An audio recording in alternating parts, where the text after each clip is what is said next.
is monitoring, evaluation, and learning because perhaps like many of you, I actually think evaluation and learning is often exciting, especially when we find ways to use it effectively to improve programming and deliver better outcomes.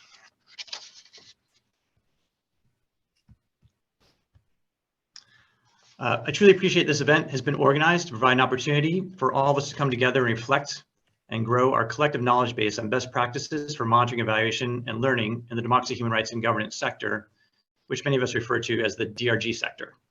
This is such important work. Policymakers, advocacy groups, local partners, journalists, decision makers, and change agents need reliable data to frame their positions on key democracy and human rights issues.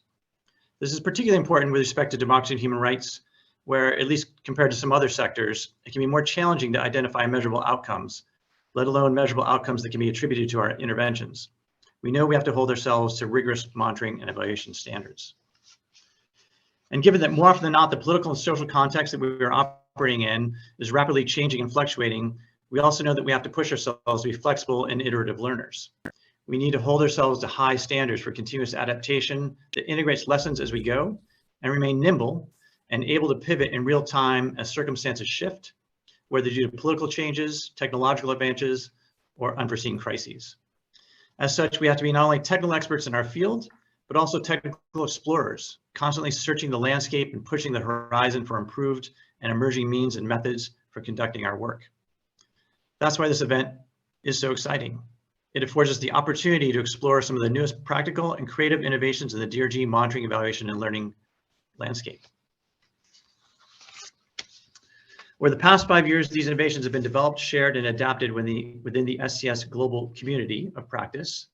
And these activities are and will have an impact beyond the SCS Global community by contributing to the broader civil society and media and cross-sectoral DRG programming learning, such as that being done by USAID's DRG Center and elsewhere. So to conclude, I want to extend USAID's appreciation for the many achievements and innovations in monitoring, evaluation, and learning by a range of local and international partners across the SCS Global activities. We're only able to hear briefly today about a selection of those, but we know that there are many exciting lines of effort happening across the SCS Global portfolio. I also want to take this opportunity to thank a few specific people from FHI 360 for their hard work, not only in putting this event together today, but for their technical guidance and leadership under SCS Global, and particularly related to the LWA-wide monitoring, evaluation, and learning efforts. So Barney Singer, the director of SCS Global, Lisa Peterson, associate director of SCS Global, Alexis Leary, program officer for civil society and peace building, and Mariam Sassi, monitoring and evaluation specialist. So with that, let's get started with the exciting stuff. But as we proceed, I'd like to challenge each of us to try to take at least one thing we learned today back to our regular jobs and try to use it to improve ongoing activities, implementation, maybe tweaking a monitoring, evaluation, and learning plan, or informing new program designs, or just spark ideas for future research projects. So thank you very much. I look forward to learning more today. And with that, I'm going to turn it over to Lisa Peterson. Thank you so much, David, for your warm welcoming remarks and also for so nicely setting the stage for today's event. It's wonderful to have you with us today. Hello, everyone. I'm Lisa Peterson. I support SCS Global both at the leader level, where we produce research and learning products, and at the associate award level, where I oversee our 2 associate awards in Cambodia and also our new associate award in Mexico. Next on the agenda, as David said, we will be hearing from a number of representatives of SCS Global's associate awards, who will be presenting on specific innovations in the monitoring, evaluation, and learning sphere, the MEL sphere. Under SCS Global, we place a great emphasis on the regular sharing of best practices among our 20+ associate awards. And in this spirit, we created an active MEL community, which meets quarterly and allows our MEL experts to connect with one another and to share best practices, new tools, and new solutions to challenges.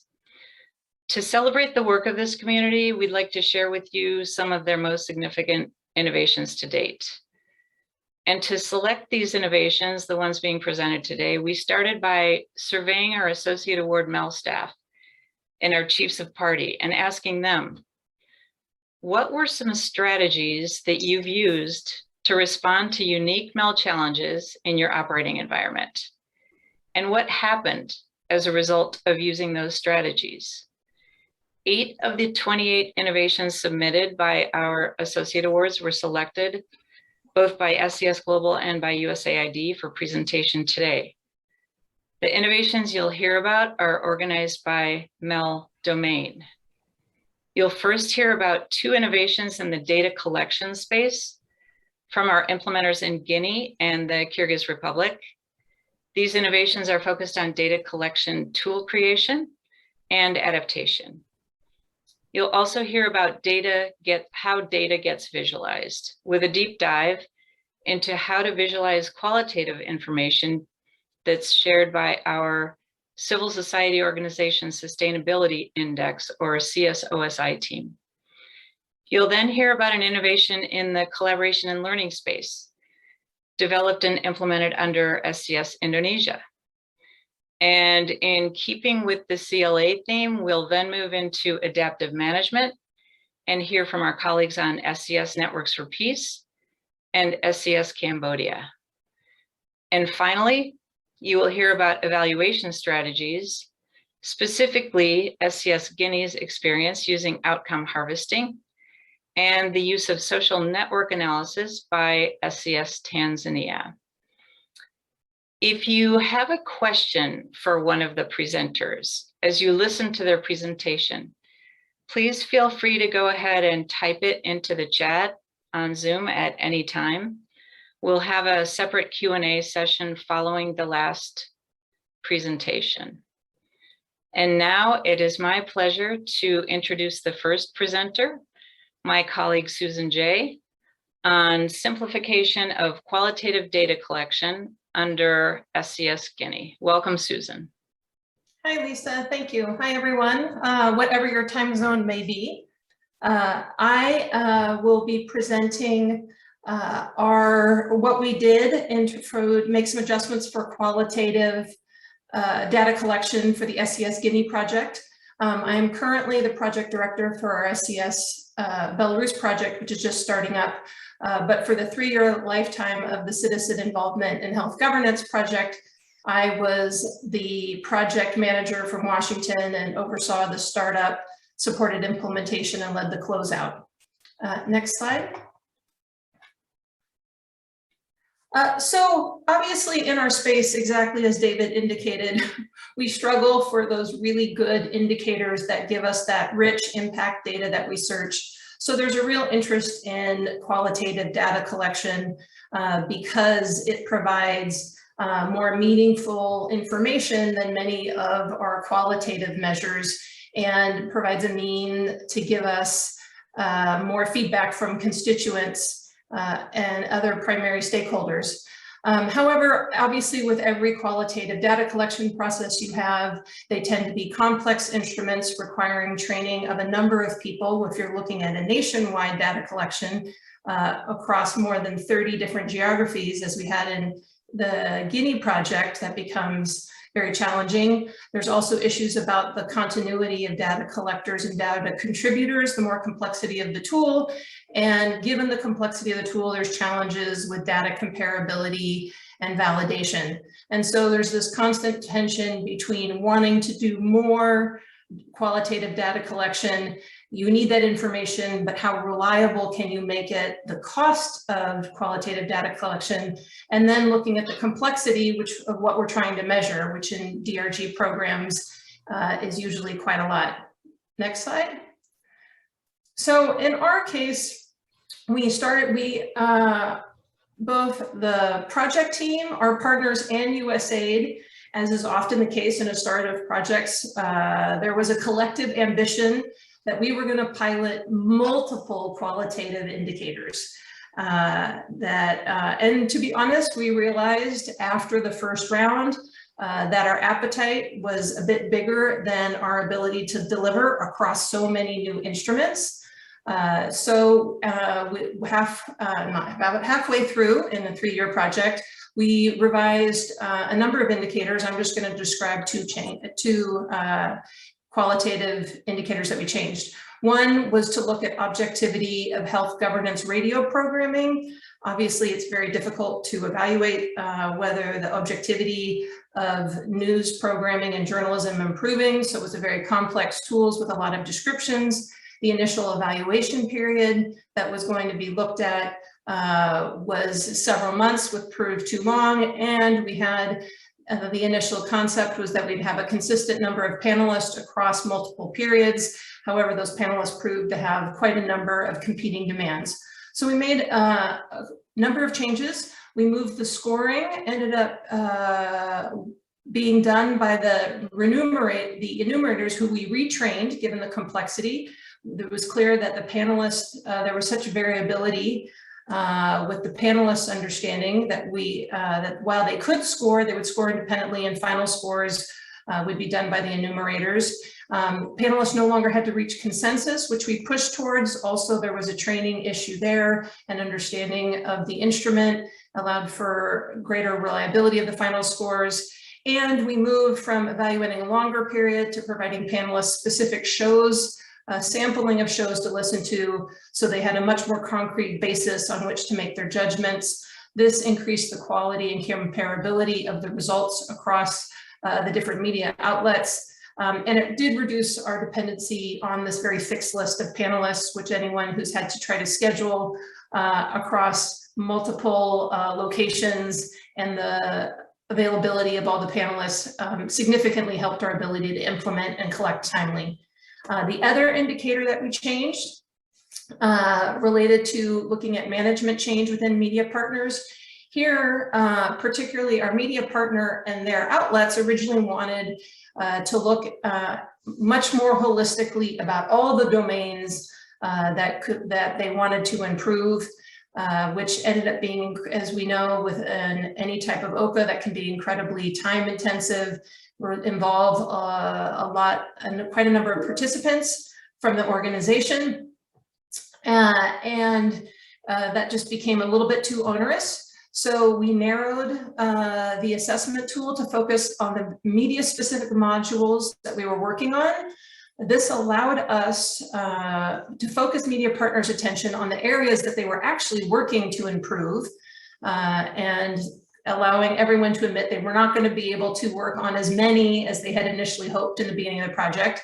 This also helped reduce the time commitment, which inversely actually helped increase partner engagement because it was just a much more actionable tool for them to look at.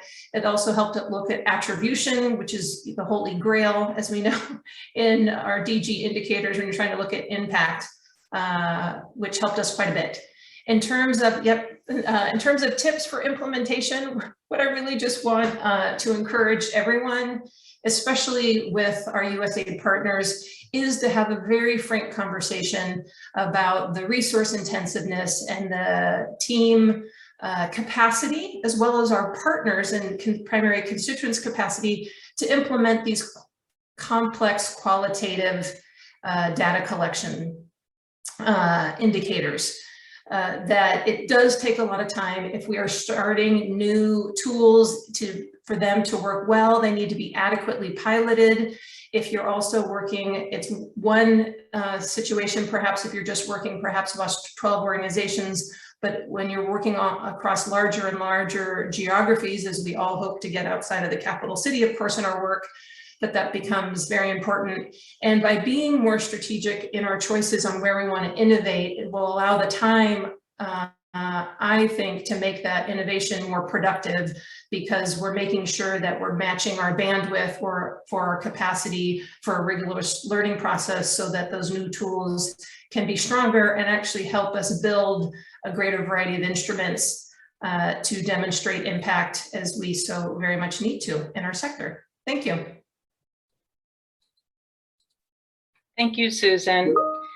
And now we will move to a recorded presentation by our colleague Beksat Jayanbekov, who will be presenting to us on online engagement, an online engagement tool used by SCS in the Kyrgyz Republic. Thank you.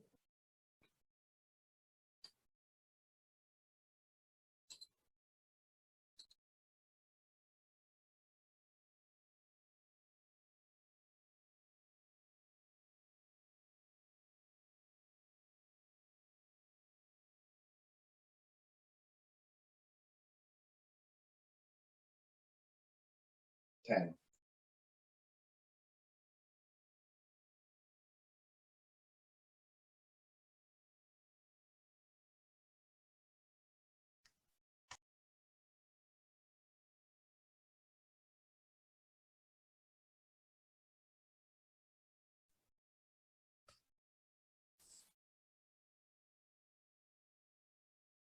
Hi everyone, my name is Endline. I'm an officer at Institutionalizing Kyrgyzstan and work in media game project.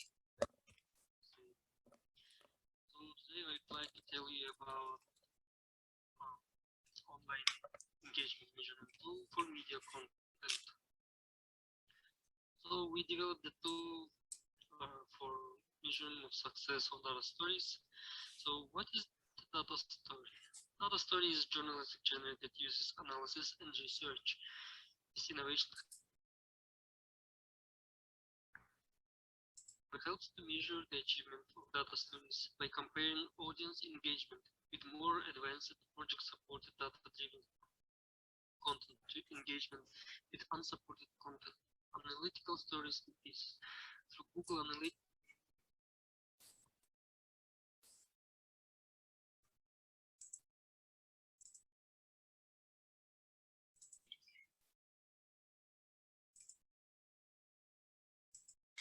Hi, everyone. Sorry, we're going to restart. Hi everyone, my name is Begzat Jaimbekov and I am M&A officer at Institutionalizing Kyrgyzstan and work in Media K project implemented by USAID. So today I'd like to tell you about the online engagement measurement tool for media content. So we developed the tool for measuring of success of data stories. So what is the data story? Data story is journalistic genre that uses analysis and research. This innovation helps to measure the achievement of data stories by comparing audience engagement with more advanced project-supported data-driven content to engagement with unsupported content, analytical stories and pieces through Google Analytics using metrics such as views and average view duration. We had some reasons for tool creation. The first, measure of success, to define how popular a data story is in comparison to other analytical publications made by the same newsroom. The second, relevant evaluation, to compare engagement with a data story to that of other types of analytical stories, such as coverage of politics, celebrities, or criminal incidents.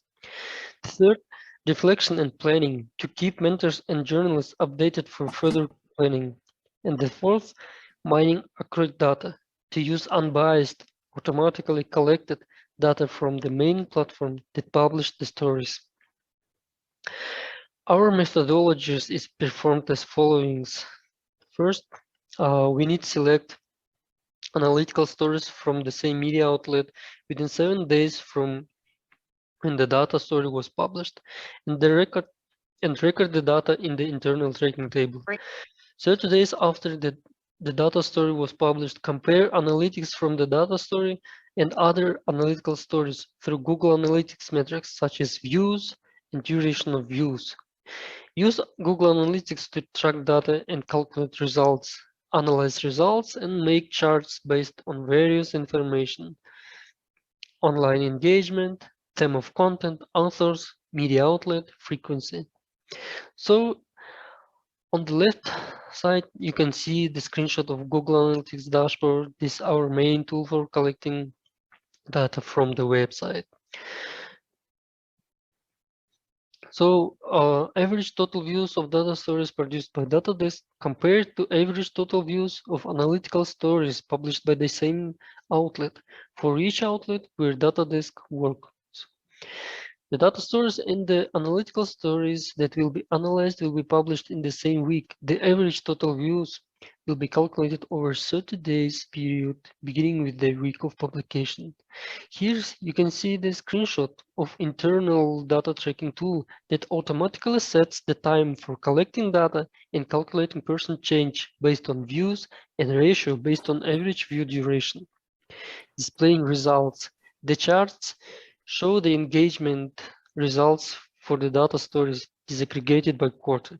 The percent change calculation is based on Google Analytics viewership metric, and the ratio is calculated through average view duration comparing viewership of data stories to other publications. Received awards. Our data desk could achieve these awards such as MediaCamp Award. The MediaCamp Award contest recognizes quality and professionalism for Central Asian journalists, and the Sigma Awards celebrates the best data journalism from around the world. 24 kg's data journalists won a MediaCamp Award for their data publication, 3 government miscalculations that led to the outbreak of COVID-19. And Glob's data journalists won a Sigma Award for their investigation of femicide in Kyrgyzstan. So here's some tips for using and adapting this innovation. The first point, monitor and record public reactions. This is an important part of tracking impact and can be done through partner reports in monitoring social media. Use Google Analytics. Online metrics provide more accurate data from a partner's website. It's useful to have direct access to partners' metrics to avoid extra work for the partner and confusion when tracking data.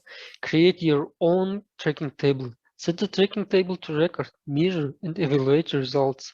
To pause and reflect with partners. Do ongoing reflection meetings with journalists, editors, and mentors to discuss lessons learned, challenges faced, and quarterly performance. So that's all. I'm very thankful for your time and attention and very happy to join this event. So, and if you have any questions, please contact me and let me know.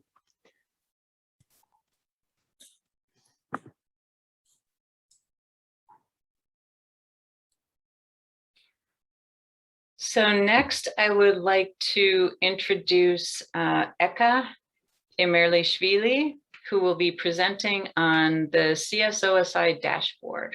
Welcome, Eka. Thank you, Lisa. Hello, everyone. My name is Eka Emerlishvili, and I'm the project manager for the CSOSI.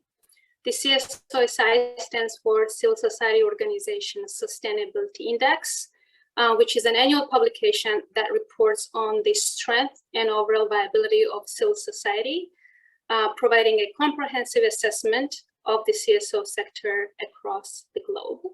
I'm here today to share the CSOSI's innovation in visualizing these annual publications and data dating back to 1997, when the first CSOSI index report was published. So in 2017, by the time the dashboard was set up, there were about 40 regional and more than 740 individual country reports published. Each country report has about 8 data points. So the data at that point had averaged to 6,000 data points from the 4 regional, from the 4 regions and about 70 plus countries that the index covered at that point.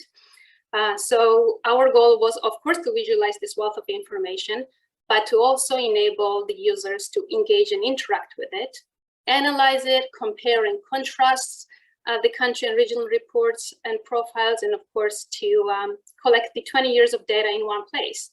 That was the brief that we had. So the next slide you will see is the landing page of the CSOSI dashboard. It provides a bird's eye view of the world map and bird's eye view of the map, and guides you through the dashboard, the landing page. Of course, it's now a one-stop management source that allows users to easily digest the wealth of information that's contained in all of the CSOSI reports, and it also more effectively guides one to understand the civil society sustainability trends.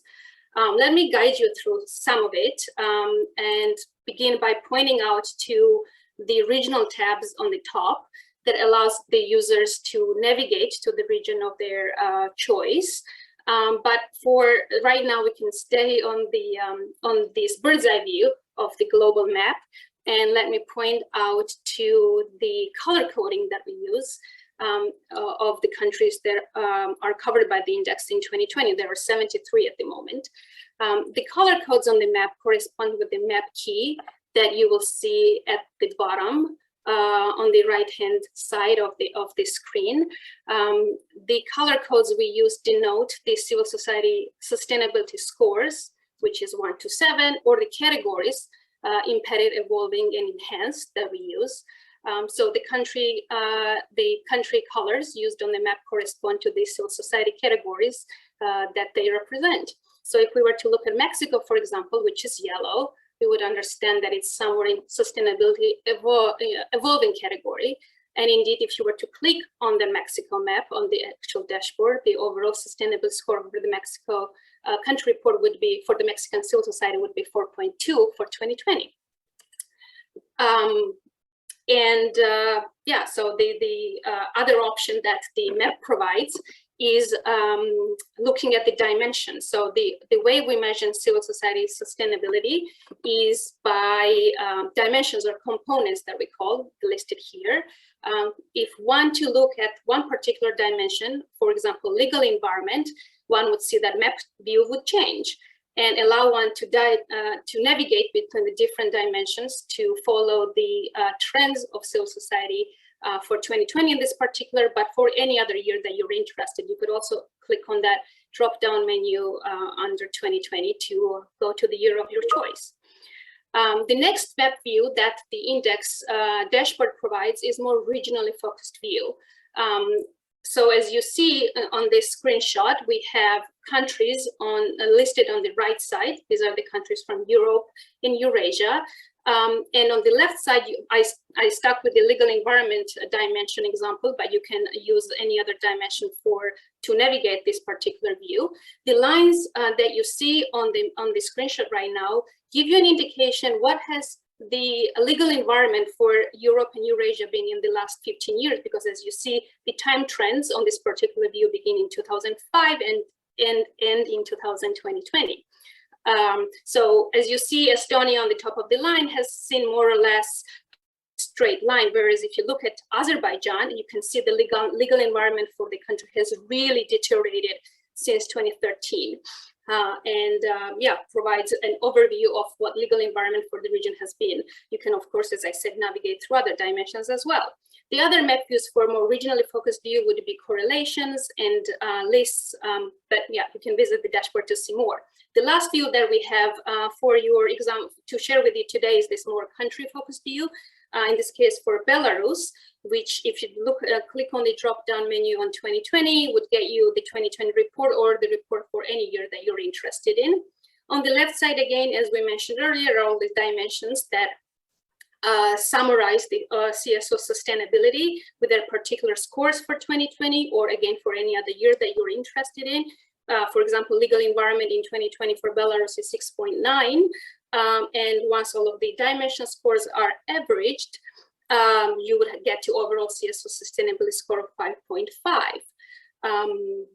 That would point all to the overall sustainability score. On the right side of the screenshot, you see time trends.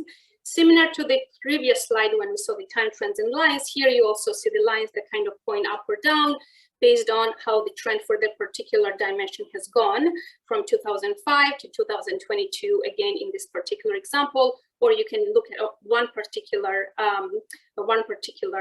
dimension. And in conclusion, just to give you a few tips on when working on the dashboard, we have some tips for you.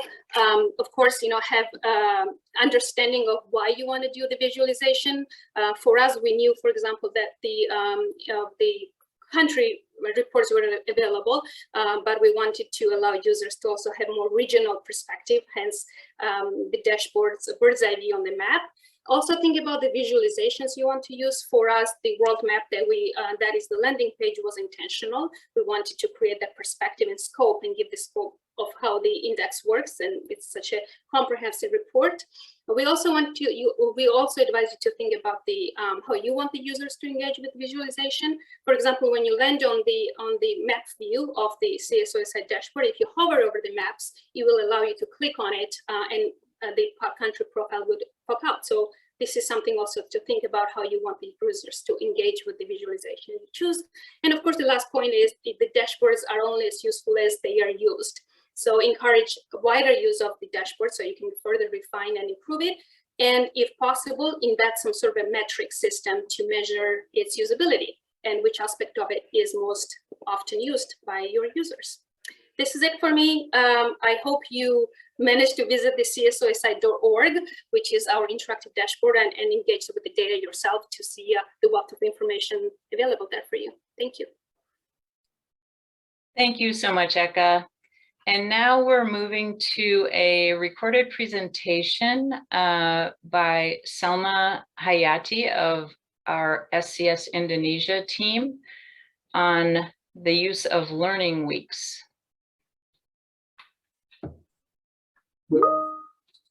Hi everyone, my name is Selma Hayati and I am the Deputy Chief of Party from the Indonesia Madani Civil Society Support Initiative. Madani worked to strengthen 42 local CSO in 32 districts and 6 provinces in Indonesia. The 5-year Madani design is experimental and adaptive, supporting local CSO partners to take on the leadership role in their hometown through providing grants and capacity development. Most of the Madani staff are based in the 32 districts, with the field coordinators and provincial male officers. Working with the civil society and local government with very background and capacity is uncertain and needs flexibility and the art of adaptation. We therefore need a good CRA way to learn and adapt together. Some staff had used the Learning Week approach in earlier projects and introduced it to Madani. The initial Learning Weeks in 2019 were in person. Focus on what we have done, what we have achieved, and then what we have learned. As CSO partners were contracted and started to deliver in early 2020, meetings moved to hybrid form with the regional staff calling in. USAID AAR joined key session to provide his feedback on performance and USAID expectation and priorities. Since the COVID pandemic, the meetings have been fully online. Participation during virtual work is difficult, but we are using the Mural online whiteboard for visual collaboration and remote problem solving and learning. Interaction is possible with a good design. We have also moved to Zoom to allow for breakout sessions on thematic issues. Started as a 1.5 days meeting, now 3 days with the preparatory national office learning days, so indeed a week. Being online has allowed us to expand the number of participants, from national office staff in 2019 to field coordinators in 2020 and in 2021 with local CSO partners as well. Recently, Learning Week less a recap on what we have done, more about whether we are achieving impact and what we are learning. The Mural whiteboard template has been adjusted. Learning Week breaks down office silos with a focus on what could improve operationally. In early Learning Weeks, we figured out, for instance, that budget negotiation was a bottleneck in the grant preparation process and agree on ways to streamline. Learning Week provides new and diverse types of learning and knowledge, not just a log frame indicators data. All participants in the Learning Week are resource persons, not just a few experts or senior staff. Learning Week provides a forum for sense-making and checking our assumption, learning at the center. Provide a concrete and regular forum for Madani to learn, adapt, implement, and adapt again. Learning Week keeps USAID updated and able to provide direct feedback. USAID authorized Madani to use an adaptive management approach since they are included. USAID gives us the space to make mistakes as long as we learn from it. Learning Week is an important source of information for quarterly report and review of work plan. The Learning Week is also for joint learning and sharing. Different districts and GSO might be having the same challenges. The forum allows them to share how they deal with their challenges for cross-learning. It breaks down their silos. If you choose to adopt this practice, be sure to allow its time. It is called Learning Week for a reason. Learning Week sessions need to be well prepared and facilitated, and to have a mix of sessions, for example, talk shows, mural, reflection, and breakout discussion. At the internal sessions, we give everyone a chance to speak honestly on the challenges. It is important to have good software applications that have organized the thoughts, and of course, we are happy to share our mural template we have used. And also important to have good note-taking for documentation and follow-up. Thank you. If you need further information about Learning Weeks, you may contact me at sciati@fhi360.org.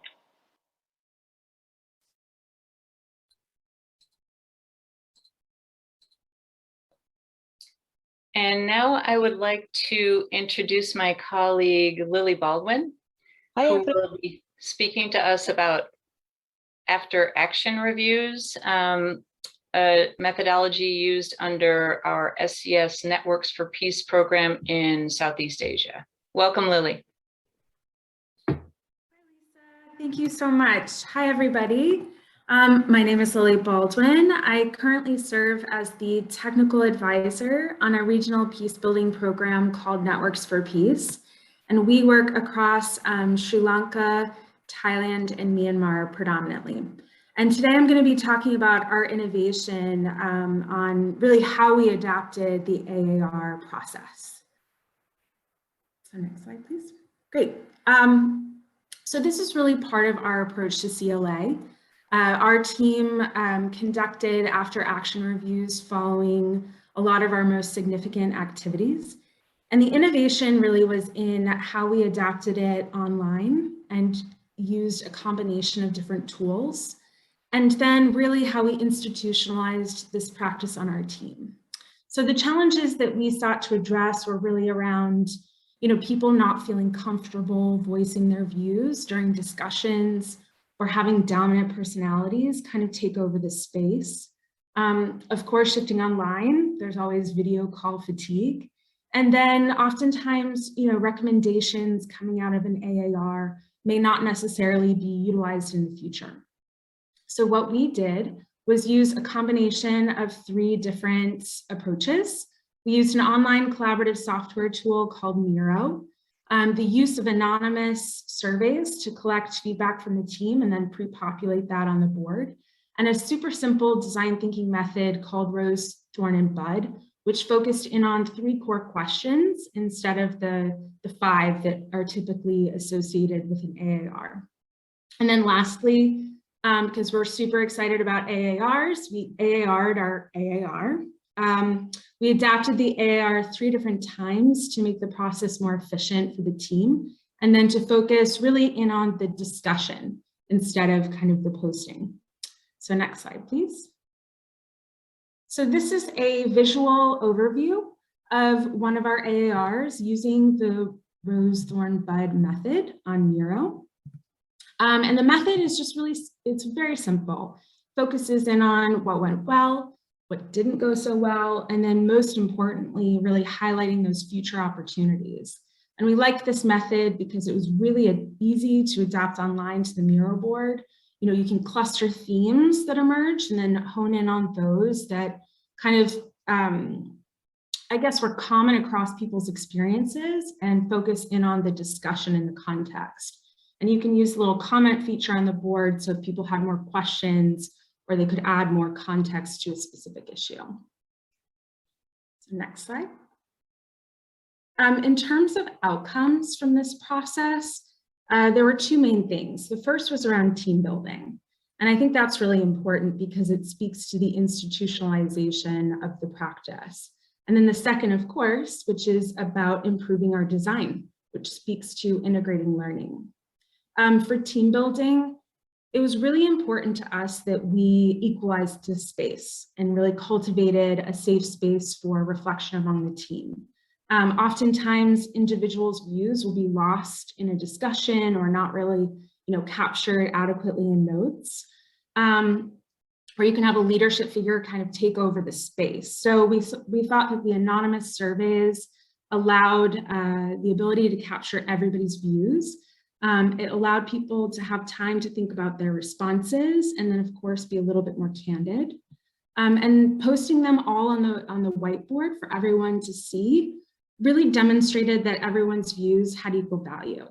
And we were really intentional as a team and in the survey to focus everybody on reflecting about the activity and the practice, not on blaming people and what happened. And I think the Rose, Thorn, Bud method is great for that because it really focuses on the future and allows everybody to collectively determine how to move forward. And then in terms of the design, being able to visualize and group things allowed for patterns in everybody's experiences to emerge. And then the subsequent discussions really provided a lot more detail and nuance to what happened and clarification against the different Post-it notes. And then very important to us was documenting key findings in an accessible and useful format, which is really key to them being able to be used in the future. So it was important to us to present a balanced view of the issue without finger pointing or assigning blame. And then also we got feedback on the content of the draft AAR report from everybody before we disseminated it. So we wanted to make sure everyone agreed with the findings and agreed with kind of the proposed actions for improvement in the future. And then lastly, for tips, I won't go through everything, but I think for us, it was really important as a team to start with a culture and a spirit that cared about reflecting and learning. It was important to build trust and really become comfortable with productive critique. And I think this speaks also to kind of destigmatizing or demystifying the AAR process. So explaining it to the team, thinking about the timing of the AAR, so you have enough distance from the activity itself to reduce, people's emotions and to just kind of have a more objective view.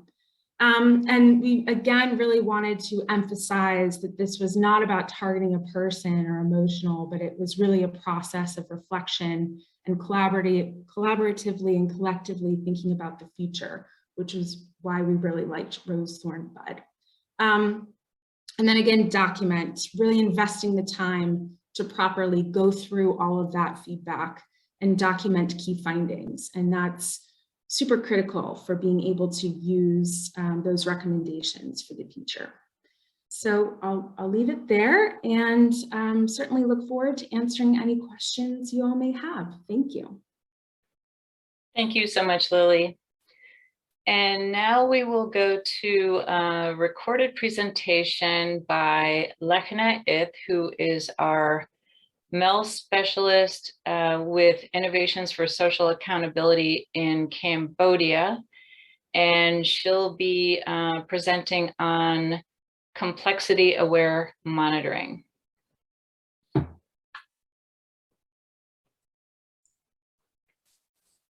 Hi, my name is Lekhna Ith, new specialist for SCS Cambodia ISA. Innovation for Social Accountability in Cambodia. I will show you the complexity of our monitoring cycle in action, which is implemented to complement performance monitoring and provide team with actionable information to inform adaptive management. There are two reasons for the CM circle. First is non-change during the life project. At the time of design, there was already a known contextual change that would occur which has historically impacted civic engagement and social accountability in Cambodia election. How election would impact programming was uncertain, and therefore, CM was included as a key approach. Second, is balance regard with practical information. Information from rigorous data collection may be slow and making, two aspects that make flexible, responsive decision-making difficult. CM activity allow for rapid collection of data that strike a balance between rigor and practicality. For components of the CM cycle, first is to complete initial and repeated context assessment to understand the connection between the operating context and implementation of social accountability work. Second is to host collaborative design workshop with key project stakeholders. Third is to undertake rolling assessment to evaluate how change in the operating environment are impacting our specific implementing partner experience. Four is to hold participatory reflective moment with internal and external team members to review information and determine whether any adaptation are needed. CM tools were designed to fit into existing structure and program within the Cambodian international development context. Implementing partners, local civil actors, and generally receive a survey every 6 months. Questions were determined by priority factor per the baseline assessment with input from technical team members. As a result, 20 survey respondents who participated in a mixed method electronic and phone survey transitioned to a phone survey due to sensitive nature and COVID-19. The design instrument and findings were included for dimensions, as you can see here, legal environment, organizational capacity and digital security, public image, and outreach. Each domain had a set of items within each, and participants were to identify if the elements like a legal environment remained the same, got worse, got better in the last 6 months. They were also given an opportunity to elaborate. The goal was not to use the response as finite, but to collect information to spark a decision later, not about rigors, but practicality. Convince key respondents to review data, share how they handle similar situations. Data were visualized in a dashboard, and implementing partners attend a 2-day online forum to discuss and build on the initial survey results, suggesting lessons learned and recommendations for the future. Here is an interactive Power BI dashboard which was used to display the rolling assessment result. Analysis of data was done across the province, dimension, and item, and quantitative analysis also considered the mood and average response rate across province. There are 7-point scales where deteriorating situations were zoned as -3, -2, or -1 in red, unchanged situations were zoned as 0 in yellow, and improving situations were zoned as 1, 2, and 3 in green. Overall mood or legal environment here is 0. It means that the situation has deteriorated more than it has improved. Legislation, operation, and state harassment or CSO remain limiting factor in the legal environment of civil society. Impact of the CM cycle on programming. Change the content of tailored capacity building session based on the priority, domain, and subject such as writing press release. Suggest new role for ISAC team member to lie with government counterpart to require an official orientation to shoot of law undergoing phase enforcement. Assume use of the magnitude of data coming from ISAC activity. Impact of the CM cycle on programming. Change the content of tailored capacity building session based on the priority, domain, and subject such as writing press release. Suggest new role for ISAC team member to lie with government counterpart to require an official orientation to shoot of law undergoing phase enforcement. Assume use of the magnitude of data coming from ISAC activity.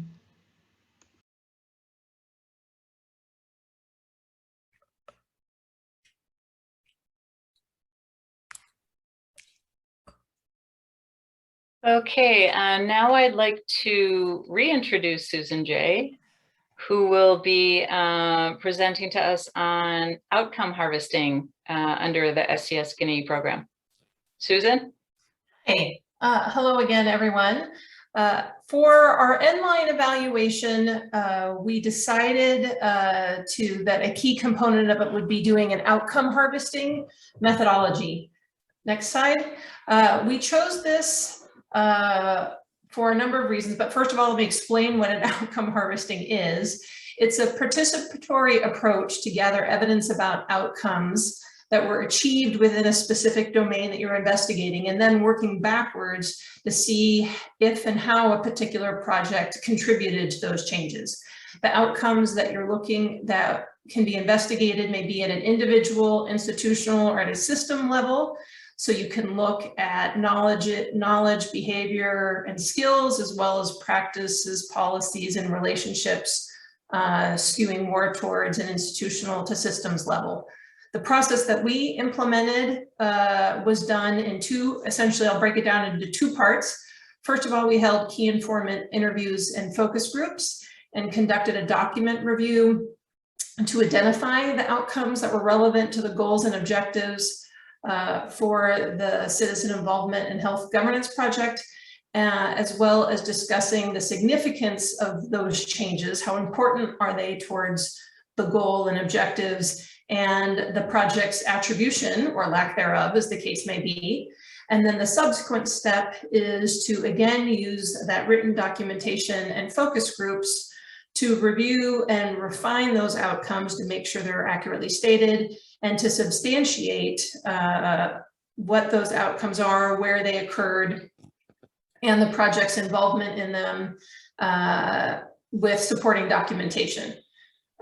If I can highlight why we used outcome harvesting, first and foremost, when you're looking at trying to influence citizen involvement in health governance, it allows us to capture change that's within and beyond the results framework. Obviously, there's spillover effects in many of our programs, and given the type of work we're doing, so it allowed us to look bigger about what change had happened in our space. It also allowed us to engage stakeholders and allow them to not just help us define what had changed as it related to citizen involvement in health governance, but the importance of those changes and where contributions came from. It also allowed us, using this methodology, to recognize, as we all know, our DG indicators really only tell us so much about the work that we're doing. So it allowed us to capture much richer data. I personally loved how it provided a much more rigorous methodology for qualitative data collection than generally I've experienced in traditional evaluations, where an author or a group of authors are making judgments and sometimes recommendations without an understanding of how deep the basis of the data was that are leading them there. And then lastly, because it provides a larger overview, I found it much more interesting in providing key insights to help inform in future programming, which, especially for USAID colleagues, is incredibly important in future design. This is what, at the end, we have a very long report, but in our outcome harvesting, in the end, we summarized it in a table. We actually had 20 outcomes that we collected. It allowed us to identify the outcomes, the scope, where it happened, what type of change, when the change started being seen, the number of locations, to be more specific about the lead actor, again, the significance and contribution. There was one less significant change, but I thought that was included in our 20 long table that we actually had very little involvement in. And I thought it was important that we include that because it was also something that a number of our stakeholders had shared. So as you can see, particularly given the number of actors who contribute to the change in the space that we're working in with democratization, this is a very useful evaluation tool, in my opinion. So tips for implementing outcome-based harvesting. I am a convert. I had read about it and I thought this was very promising. My experience with it was fantastic. You do need very knowledgeable participants. So the key people, it's the people in the field, both key stakeholders as well as project staff who are deeply involved and truly experts at in the area that you're working in. This is not a methodology to interview someone who participated in just one event. It really depends on rich participation of those key informants. So it is preferably done in person. In Guinea, we got to do it both during a national political crisis and a pandemic. So I can say that it is possible to do it in a blended format. And that is obviously better when you're working with individuals who are versed with virtual methods and that doing it virtually won't inhibit their responses. But you do need absolutely that rich collaboration, or it does not work out.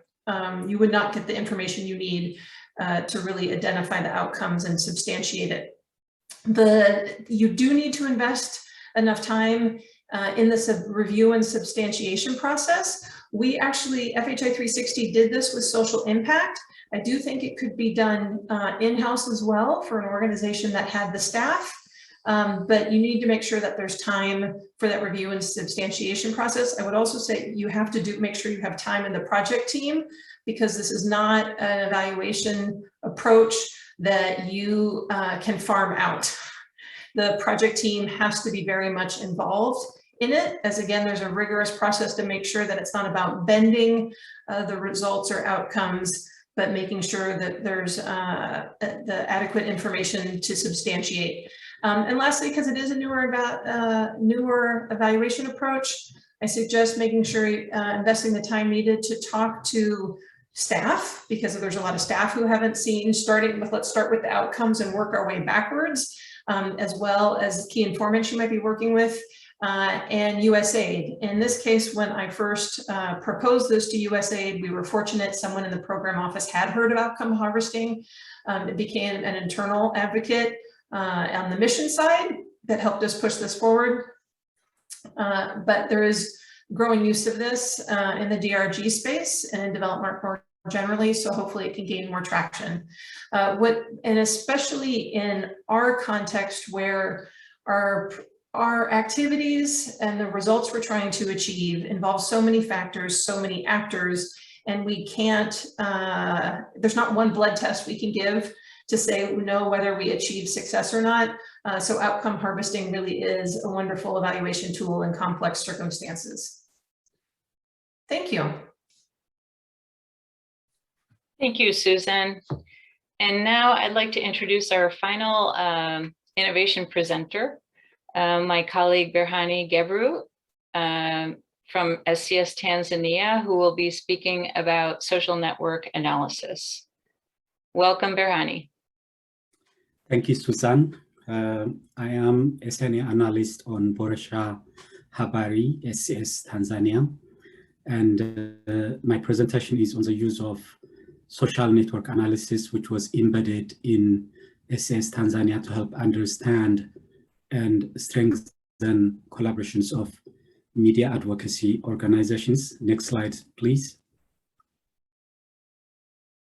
So for those who may not know social network analysis, it is a technique for the mapping and measuring of any type of relationship between any set of connected entities, which could be organizations or groups, individuals or non-human entities, ranging from bacteria or websites or networked computers. And SNA is used, social network analysis, or SNA is used to identify the relationships among networked entities and discover the patterns of their interactions and understand its implication for your project.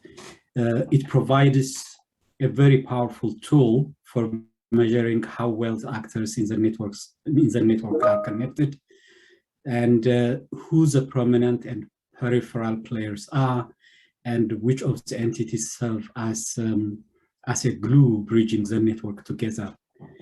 And SNA is also used for tracking changes in the growth or shrinkage of a network, and how the level of connection of the network changes over time, which could inform the project if it is on track, in terms of building collaborations among stakeholders.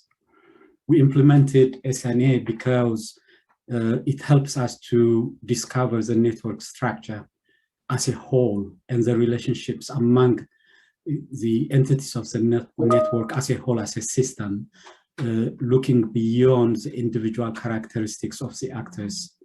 SNA also allows us to look at the efficiency of information flow and collaborations among media advocacy organizations, in our case, as a networked system, and to develop targeted interventions for the growth of the network and strengthen the collaboration among the players, the media advocacy organizations. The next slide, please. So one of the key objectives of this activity, Bora Shahabari, is to enhance the voices and the influences of media advocacy organizations, especially the ones involving women and youth. And to help achieve this, our system has 4 main components. One is assessing how well media advocacy organizations are connected and how their connections have improved through time. And the level of connectedness of the network shows the efficiency of the network to collaborate, how efficient the network as a system is to collaborate. Second is identifying the central players who share information or who share resources or who collaborate the most in terms of different relationships that are defined in a way that are relevant for the project. In terms of sharing such resources with others and their influence in the network, their ability to communicate quickly. So the central players are critical for a rapid resource flow, whether tangible or intangible resource, and quickly reaching out to other entities in the network. And they are also important for strengthening collaboration of the media advocacy organizations. The third point is identifying the knowledge or resource brokers who serve as a bridge or as a glue connecting the media advocacy organizations. Such organizations are critical for the cohesion of the network, and they could also be very risky if there are very few of them, because if they drop off the network can break up into several disconnected components. So the project needed to provide targeted interventions to increase the number of such bridges so that the network will not collapse and will not be at the mercy of few institutions. And fourth is identifying the peripheral players who are loosely connected or are unconnected with the other entities in the network and who are at risk of falling off the network. For example, in this network map on the left of the screen, the 2 entities or the 2 organizations labeled G1 and V1 are completely isolated from the media advocacy network and need to be integrated into the network. So based on the outcomes of the analysis, the project provided targeted interventions to integrate peripheral players into the network.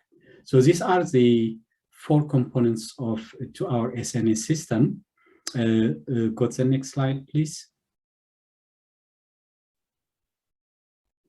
So diving a little bit deeper into social network analysis, we conducted a baseline and midline assessment, focusing on nine relationships that existed among the media advocacy organizations. The relationship includes like formal connections, such as having agreements or MOU, informal connections, resource flow that involves tangible assets such as financial resources, knowledge and information flow, past or ongoing relationships, technical expertise sharing, etc. So for each of the 9 relationships, we were able to construct network maps to provide, sorry, to provide a visual representation of the central players and peripheral players, who the bridges are, and how well connected the entities are, and how efficient the network is to collaborate in terms of the 9 identified relationships. So in this network graph, at the bottom, at the right bottom, the larger the node is, the more central that entity is in collaborating to a specific relationship. So we also use a color shade to indicate the centrality of the entities. So in this map, red means highly central, blue is less central. So so this network map is for knowledge and information relationship. We also assessed the changes in how well the connection of the media advocacy organizations changed over time. And on the left side, we ranked organizations in terms of the centrality in the network to identify the central players during baseline as well as midline. Next slide, please. So if you are considering about implementing social network analysis for your program, I have 5 suggestions to take into account. One is identify the target network and the goal of the SNA before starting. This could be best done actually during the stakeholder mapping process. So that is one. And the second is design the methodology. Quantitative approach is much preferred compared to qualitative approach.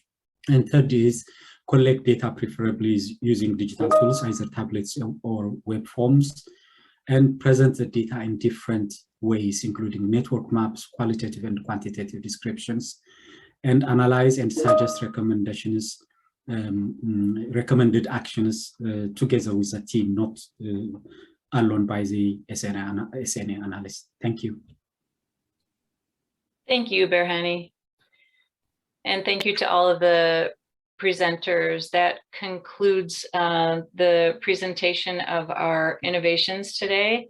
And we're going to move into a Q&A session now, answering questions that have been typed into the Zoom chat. Just a note that those questions that we don't get to during today's event, we will respond to in writing following the event. So the first question goes to Rachel Kaywood on the online media engagement tool. Rachel, could you please share with us more about the indicators that the Google Analytics findings were feeding into, and how those indicators link to the activity interventions and outcomes? Thank you. Sure. Hi, I'm Rachel Kaywood. I'm a program officer for Europe and Eurasia with Internews. I'm stepping in for Beksat as it's just after midnight in Kyrgyzstan, which is why he had recorded his presentation. So the tool that he was presenting for measuring the engagement with data stories in Kyrgyzstan had two main purposes. One was to see how successful the data journalism that we were supporting was at attracting audiences. And another was to show the media outlets that we were supporting to do the data journalism work that it's worth doing data journalism work. One of our goals or objectives is to increase the professionalism of the media community through building their capacity to produce data-driven and engaging journalism. And one of the major issues with data journalism is that it is very time-consuming, cost-prohibitive. Journalists have to work for a long time. It requires a team to go through open data networks and research and do the analysis and then turn it into a good story that attracts an audience. So essentially we were trying to measure, when you have put all of this work and time into a data story, does it get more of an audience than another similar piece that hasn't been so thoroughly researched and backed up? And what we've seen is that in many cases, yes, it does get a lot more engagement. The two metrics that XAD was showing were the number of views of the piece and the duration of time that readers spend looking at it. Data journalism pieces tend to be longer, and they tend to be read a little longer. So we were able to show the success and the audience engagement of that, which then encouraged the media outlets that we were supporting, showing them that putting all of this effort into the work pays off. And we've been able to build on that and create a really strong data journalism community in Kyrgyzstan with our partner, the School of Data in Kyrgyzstan, and all of the great media outlets there who are really digging into this work. I hope that answers the question. Thank you so much, Rachel, and thank you for stepping in to respond to the question. The next question goes to Lily Baldwin with Networks for Peace. And the question for Lily is, I'm interested in whether you think the presence of the donor in learning conversation biases your conversations in favor of successes rather than challenges. How are you able to encourage frank discussions given the power dynamics at play? Good question. Lily? Thank you. And I do, want to recognize that that question was directed towards Madani. So I don't want to speak on their behalf, but I'll kind of talk a little bit about our experience on Networks for Peace. And I think, power dynamics is certainly something that we think a lot about in terms of how do you create inclusive spaces, how do you build trust between people so that they'll be honest in their feedback. And I think honesty and trust is so important in any kind of learning or AAR process. So I mentioned how within our space, we used anonymous surveys kind of before we walked into that space. So people on their own time, without kind of being influenced by other people, could first reflect on their own experience and provide inputs before we entered the quote unquote room, even though it was an online space.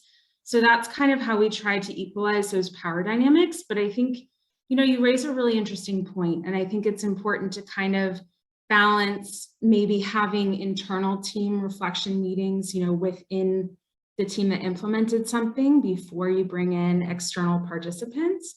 But I also, to your point, think it's really important for USAID and others to be part of the learning and kind of understand and maybe build a better understanding or empathy for kind of how things happened and how we can all collectively improve. So I hope that didn't seem like I sidestepped your question, because I think it's a really important consideration of how do you balance all the power dynamics in the room? How do you maybe have two different processes?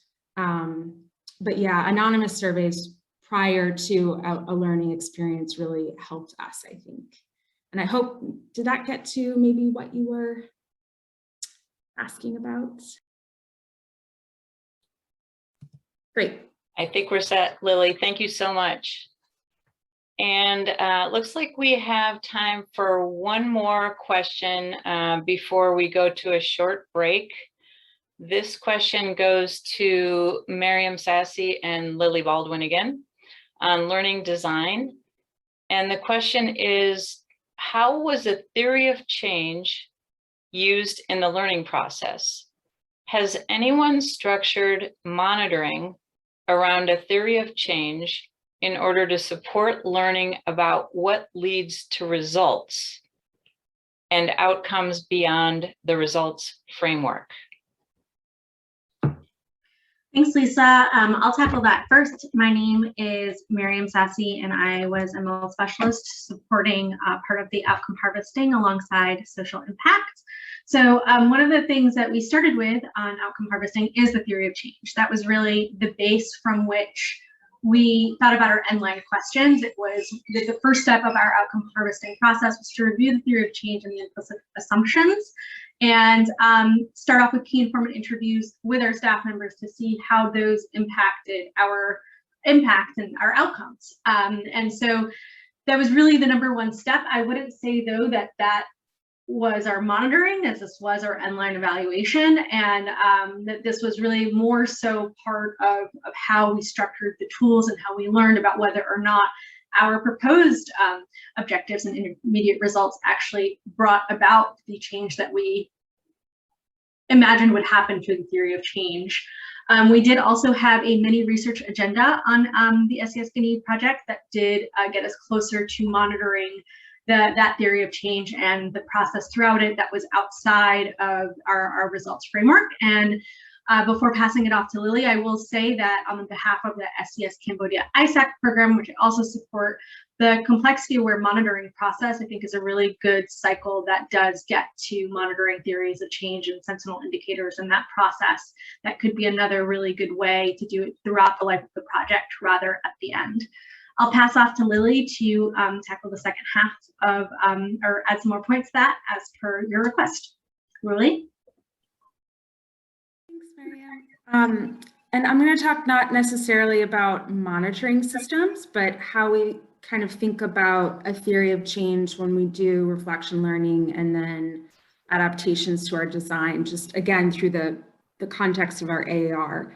And just one very specific example. So for Networks for Peace, our theory of change is actually pretty simple. It's structured around strengthening networks and collaboration, increasing access to quality evidence and data, and hoping that by strengthening those relationships and by incorporating access to better information, that hopefully will ultimately have more informed and better designed kind of outputs to preventing conflict. And why I bring that up is because, when we're doing an after action review on our activities, we've done a couple of different co-creation workshops on our program. We're always asking ourselves that question, like, did we really enhance collaboration, and did that actually improve design? And one of the AARs that we did was on a co-creation workshop where we learned a lot of really valuable lessons, both from participant feedback and then from our own reflection on what worked well to increase networking, but also what didn't work well in terms of producing better designs and better regional collaboration. And so that actually informed the future kind of next co-creation workshop that we did, away from, design, where we had people in different breakout groups kind of networking together, and the next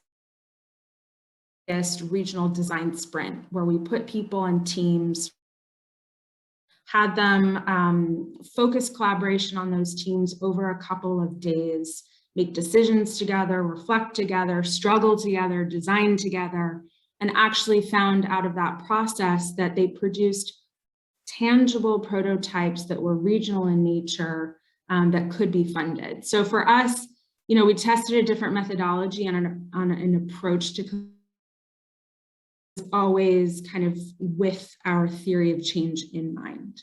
So that was, I guess, not monitoring, but how we thought about our theory of impacting design. Thank you so much, Lily. And all of the innovation presenters, thanks to all of you. Now we're going to take a very quick 2-minute break. And when we come back, we'll move into a panel discussion. Thank you. We're going to move into a really interesting panel discussion. I'm Barney Singer, and I'm the SCS Global Director. And I want to thank all of our presenters and Lisa for a really interesting session looking at some of the many innovations that we have been able to bring forward under SCS Global at both the Leader Award and Associate Award levels. When I think back across the 8 or 9 different presentations, one of the things that I'm struck by is that in different ways, they were all about helping us tell our story. And as Susan J. noted, sometimes in the DRG field, because we're relatively young as a field, particularly in the MEL arena, we're looking for new ways, and we are finding innovative ways to help us tell our stories. So also related to the theory of change question, we need the combination of quantitative data, qualitative data, visualization, social network analysis. No one is going to be able to tell the entire story of a complex project. But together, we have a much better opportunity and a much better chance of being able to not only tell the story, but to do it in a way that has the impact that we desire, both immediately for the project, but also for other development practitioners that might be able to learn from it. So with all of that in mind, I'd like to introduce to you our panelists for today. First, we welcome David Jacobstein, who I've known for many years from his various roles, both at USAID and beyond. He's been with USAID, though, for about 10 years, where he is a democracy specialist in the Policy Coordination and Integration Division of the DRG Center. And among other things, David focuses on capacity development, systems thinking, cross-sectoral integration, and monitoring and evaluation. So we're delighted that David is able to join us today. Next, we welcome Morana Krajnovic, who is the Chief of Party for the SCS Global Associate Award in Jamaica, which is called Local Partner Development, or LPD. LPD works with civil society organizations, government entities, and private sector entities, all to advance youth crime and violence prevention in hotspot communities across the island. So part of the project focuses on alternatives to crime through behavioral interventions, vocational and entrepreneurship training, and more. I've known Morana for many years, since she was a chief of party for our former organization many years ago in Eastern Europe, and we're delighted that you're able to join us today. Susan J. is making her return to speak on our panel. You've already learned a bit about Susan's experiences, particularly working on the SCS Guinea project, but Susan has also worked in at least 20 other countries that I'm aware of, and she brings a lot of depth and experience in both policy and program and monitoring and evaluation and much more. We have a fourth potential panelist who is experiencing some connection issues. And if she's able to join us, I will introduce her at that time. So with all of the conversation of innovations behind us, where I'd like to start today's conversation with the panel is about where innovations come from, and whether or not, or to what extent, I think is probably a better way to frame it, to what extent innovations are field-driven or headquarters-driven. And this question, I think, is particularly relevant in the context of a leader with associates mechanism like SCS Global, because there is a special opportunity, I think, that we have on this type of umbrella when we have so much rich activity taking place. So let me turn to David first and invite you to share your thoughts about where innovations come from. David? Thank you, Barney. And before I begin, just to again say how excellent the previous suite of presentations were and how many innovations have come out of SCS Global. It's really remarkable.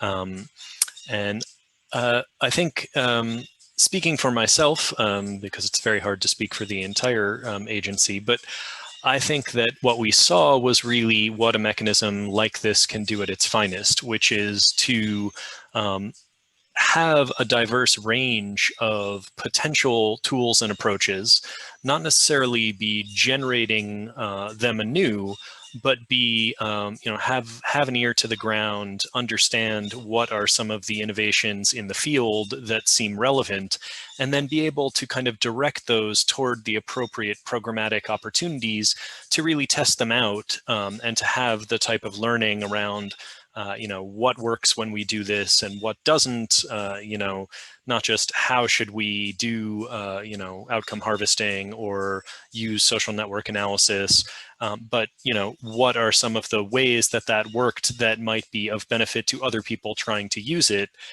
whether that be within the mechanism or more broadly. So I think for me, it's really taking kind of innovations that are somewhat thought of and matching them well with the real opportunity, because of course, some of the most important learning about any innovative technique, whether that's in MEL or any other realm, is going to come out of learning by doing and practicing it in the appropriate moment and the appropriate geography is incredibly valuable. And then the ability to synthesize that feedback through fora like this, I think is hugely valuable. So from my perspective, those are kind of the ways that you can catalyze innovation through a mechanism, especially one like SCS Global.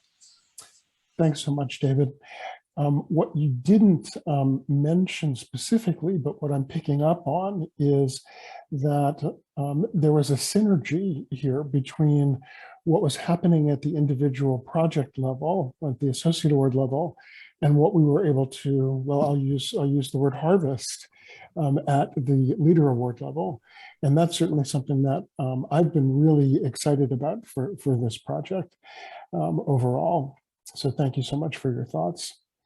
One of those opportunities at the project level is one that Susan described in Guinea, related to outcome harvesting, and there were others. So Susan, let me ask you if there's anything that you want to add or build upon from that experience or others. Well, I guess now would be a bad time to admit that I have a love-hate relationship with innovation. The love part is a profound interest in excellence. We know the pressure on democratic systems around the world right now, and we have to do better and be more performing. So that's the pro side. Of course, there's a lot of best practices. So I guess that need to be implemented. And if it's working, we shouldn't just be trying to go find something new. So for me, it's not a question of whether it's field driven or HQ driven. It's because it's born of desperation. There is something that we're trying to do better and that we're not happy with our performance. We aren't getting the gold that we're striving towards, so we want to fix it. So it may be someone in the field or HQ driven. Where I do think it becomes incredibly important, it can only be born in a space where there is an ability to share half-formed ideas and critiques. If you haven't created that space either within the project team, and then this is where I say actually an AID for AORs to encourage that discussion. I don't think we talk enough about failure, and I don't mean failure as in some big catastrophic, but when something isn't working as well as we'd hoped. So you have to have that space to share a half idea, and then to take a risk, putting a rigorous learning process around it. As I mentioned, when we bit off a little bit more that we could chew, quite frankly, and had to pivot on all our qualitative tools in Guinea. And then the other part of innovation that I just want to champion is that we need to be willing to pilot other people's innovations and help with proof of concept. So if someone did it, if I'm doing it a second time, okay, is it technically still an innovation? Obviously, outcome harvesting is not, as an example, it's been done elsewhere, but we have to be willing to use proof of concept and pilot it in different circumstances and take it forward. So. Great, thanks so much, Susan.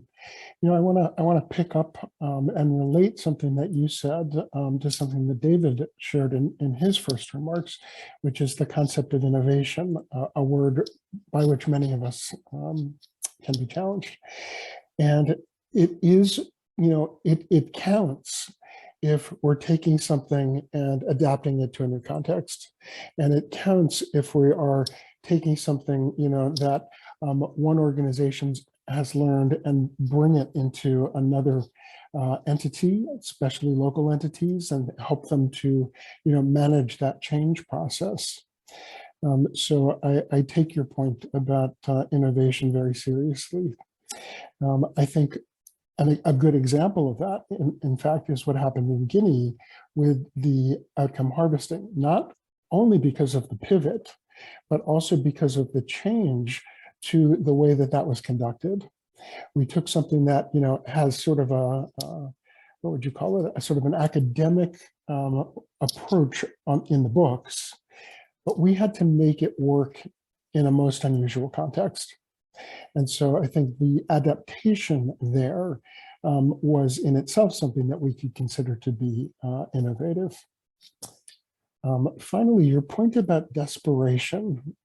My, how many of us have felt desperation when, in many aspects of program implementation.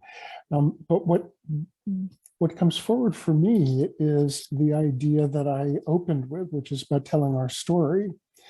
That was a motivating factor there. We were somewhat desperate because there were all sorts of constraints that we hadn't anticipated. And I think that really helped move us forward. While I wouldn't say that it's been driven by desperation, I will say that the Jamaica project has had lots of opportunities for their own adaptations. And I'd like to invite Morna to share with us your thoughts about this stream of conversation that we're talking about where innovations come from. Morna? I really want to thank Susan for mentioning something that I feel I've been saying this for a good part of my 20 years in this field is you cannot have innovation without being willing to accept failure. It's failure, you know, trying and failing is what, you know, gets us to desperation and then what gets us to innovation. But without a culture of accepting failure, we won't have a culture of accepting this, trying new things. We will be all staying on a safe side and doing things that we know can produce those just about results that we can deliver and call it a day. Whereas, yes, being brave enough to innovate requires being also brave enough to face something that won't work. But David mentioned something, the need for a field to be willing to try out new things, to test out new things. And I think that willingness might come from desperation, but it really comes from a need. The only way you will have things tested out, really, is when the field is seeing this as needed. And this is what in Jamaica project, I think we have seen many tools, we have seen many approaches, but the minute you have something that is speaking to what our partners in the field really need, this is where you get that willingness to go out and try and to invest time, to invest energy, to try out something new.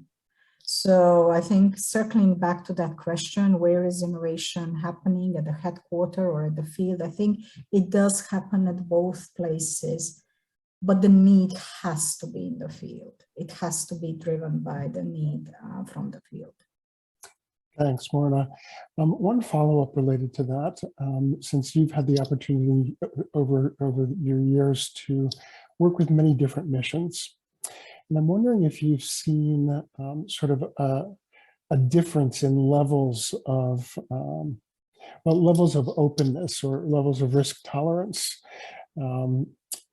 My impression is that there is a different level of openness depending upon a variety of factors, but I'd love to hear your take on that. I've seen a different openness to innovation from a mission to mission, from country to country. So it sometimes really depends on personalities, but what you can pretty much always see is a difference within mission and within different levels and how close to a project they are and what their role is. So, I mean, without, stereotyping, but in general, our AOR would be more open to trying out new things than, let's say, country representative or a mission director, and or someone coming from a program office as opposed to the technical team. Sometimes it's also difficult to communicate with the levels or layers that are already removed from the technical implementation. So you need a little bit more, you need to go a little bit deeper to explain what the issue is. And I think it also depends on the level of their reporting. I mean, if you're going up and if you're reporting to a Congress, you might not want to really risk playing around and testing out some approaches that might come back and, haunt you afterwards. Thanks, Marla.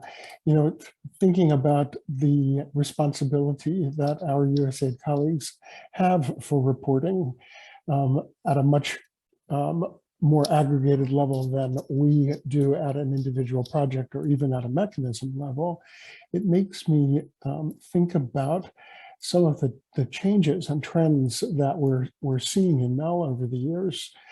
For a while, I noticed that there was a trend toward having fewer, let's say, more meaningful indicators. But I'm also noticing now that there seems to be a move toward having more indicators covering, not every facet of a program, but many facets of a program. David, let me ask you about this. What kind of a trend are you seeing inside the agency, especially in the DRG space? Because we as a sector have really been trying to do a good job, a more thorough job with the complicated sector in which we work. Yeah, thanks, Barney. That's a difficult question to answer, so I'm going to answer in two parts. One is some of what I'm seeing, and one is what I want to see. So some of what I'm seeing is kind of a focus, particularly with the emphasis in the Biden administration on a lot of democracy outcomes, in trying to connect the work we're doing up to kind of high-level goals. And I think I think the goals are both elevated and also somewhat reimagined. We are also going through a process this year of developing a new sector policy for democracy, human rights, and governance that will replace the 2013 strategy and kind of reorient things. And so I think that it is a time where we're looking at the work that we're doing and that's getting renewed emphasis and trying to say, how is that work at a broad level moving the needle? I think that what I would like to see and hope to see as we develop that is kind of two ways of answering that question. One is to look at the different aspects that make a resilient democratic society, and looking at to what extent the work we are supporting is affecting that outcome. And so that's less linear than a lot of what we've looked at in the past, some just top line metric, and really something that is almost qualitative, although I think there are indices you can look at that capture some of it, much like CSOSI. But kind of looking at why what we're doing is a contribution towards something bigger requires us to be able to speak in terms of things like likelihood, probability, and I think that's something where we need crisper terminology, but there's room for some common metrics. The other thing that I think is really vital is the idea of transferability. I think for too long, because we're a young sector, we have struggled to try and answer the question, does this technique work or not? Which I think isn't a sensible question. I think a sensible question for any given technique, because we're generally not trying things that have no hope, is what about them makes them work in which situations. And I think we need to be much crisper at saying, okay, this thing that did somewhat work, except this part didn't work very well in, say, Jamaica, this would transfer to Peru, but not to Cambodia, because this is how it fits into the space around it.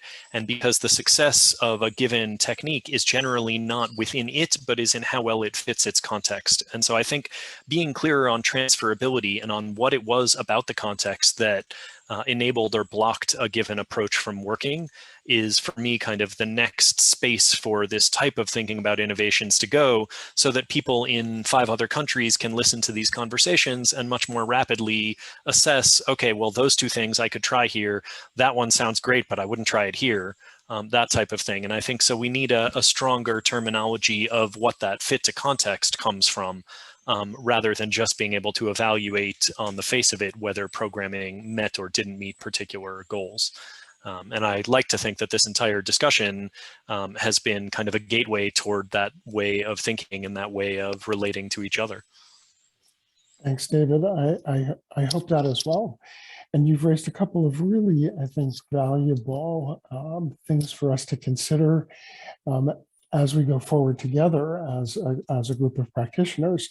I think this idea of transferability is really critical for us.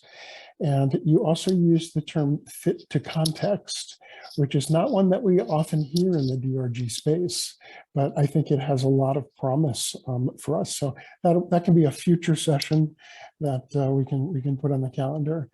What I'd like to focus on, building on that though, is where the gaps are. Where do we still need to see some changes, if you want to use the word innovations, adaptations for different contexts. So, Susan, let me turn to you for this one to ask, what you're seeing still. Either you can frame it as a big gap or as a big opportunity. What comes forward for you as to where we might go next? I desperately want us as a sector to have more impact indicators and more proven methodologies on how to get to them. I think it's still the area where in our sector we struggle the most because of the attribution problem, which is partly why I became such a big fan of outcome harvesting. And then I would also say I feel like we've always had a version of a learning agenda, but how that is evolving and deepening. And I think that's an area that if we continue to grow will hopefully help us work towards solving some of our impact monitoring limitations. Great, thanks very much, Susan. Morena, let me pose that same question to you. What is it that you're seeing as sort of the big opportunity for us in terms of MEL innovation? I'll also confirm, I agree, and Susan and I had these discussions. We are both jealous of health sector and their fancy indicators and the way they are measuring their work. But I'm also seeing something else. It's in an attempt for us, for our sector, to come up close to those good, solid, concrete measures. I often feel that we go a little bit too far, or might even go into the wrong direction, if I may say so. So one of the example was, so we start measuring things precisely without always questioning, are we really measuring the right thing? Or is that measure really giving us the right information? And I mean, one of the examples is something I've been working on for such a long time, and I've seen different phases, is organizational assessment indices that I feel were developed as an attempt to give objective values to something very subjective, very often very subjective. And they were an attempt to give something very quantitative to a concept that is really qualitative in nature.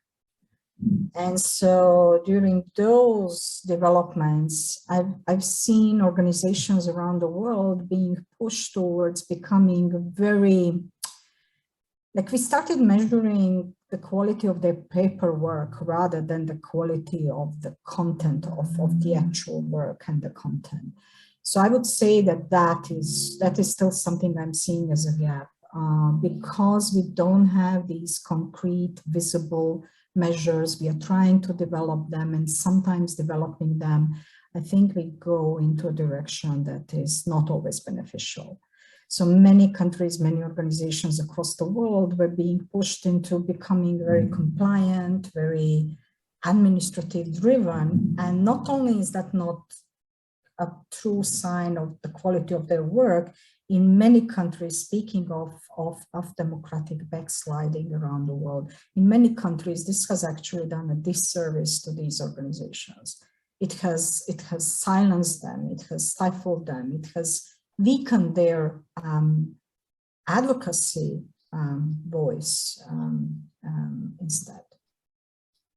Thanks, Maureen. A very, very provocative point, and one that I really appreciate, because we have struggled together and with many colleagues over the years about the tension between, compliance on the one hand and the requirements to which we are all subject and doing our best to meet, versus those things that are less easy to quantify.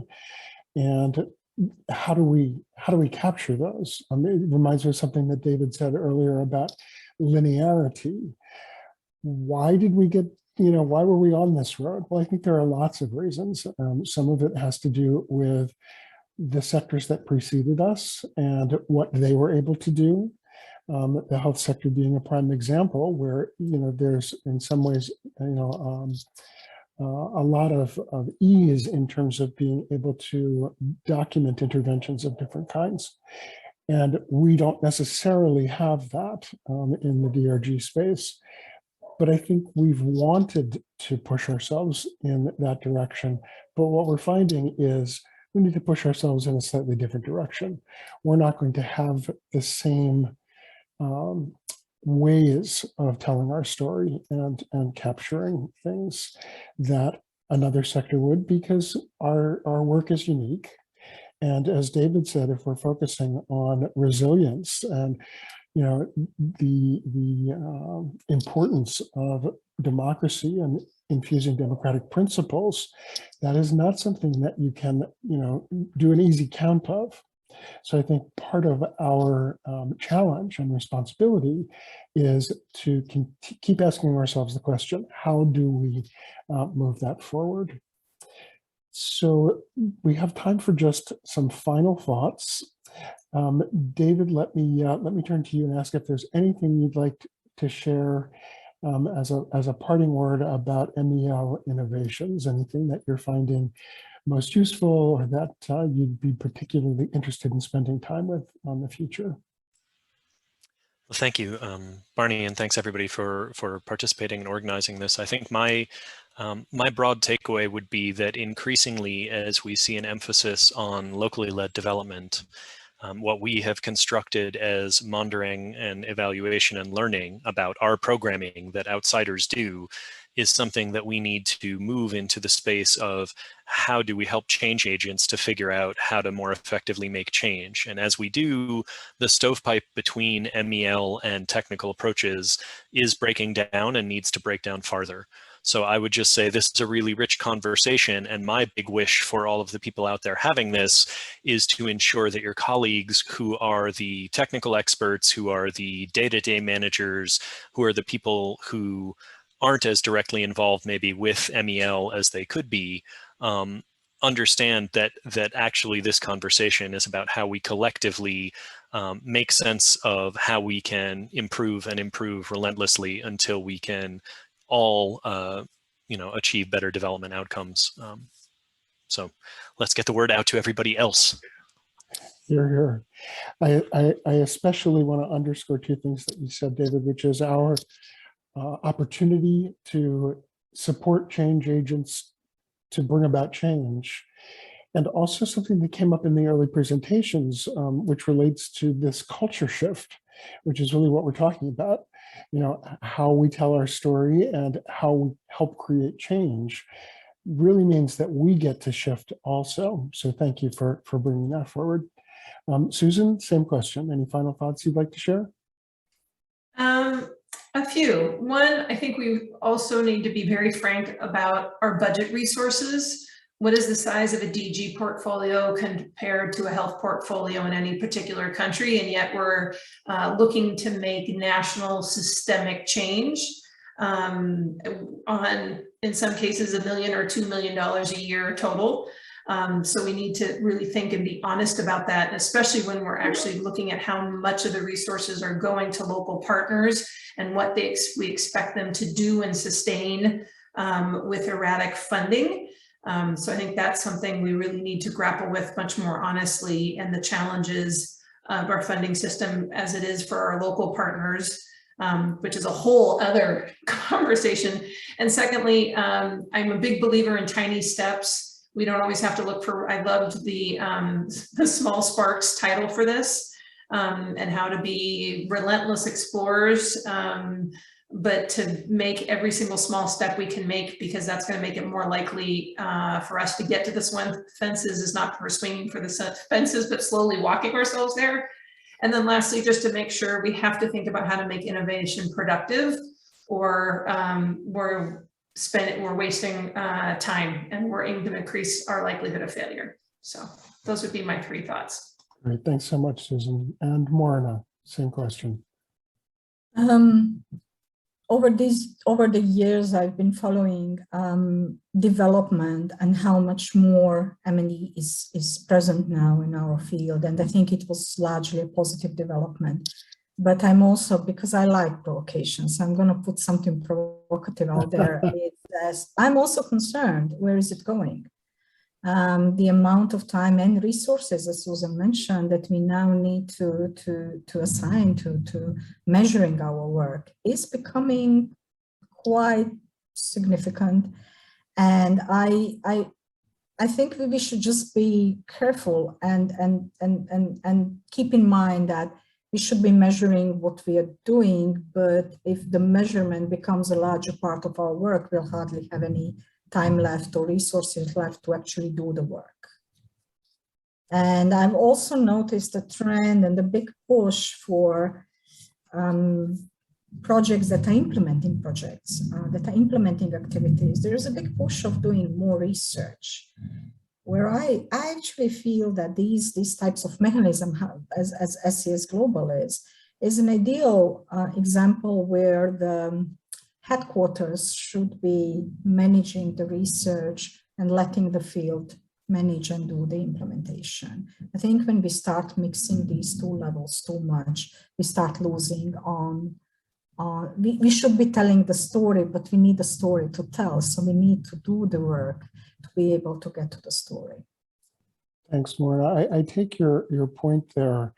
And to me, one of the most beautiful values of a mechanism like SCS Global is that we can drive a research and learning agenda at the umbrella level, at the leader award level, and we have the learning labs at the country level and at the project level to work, sort of in a synergistic way.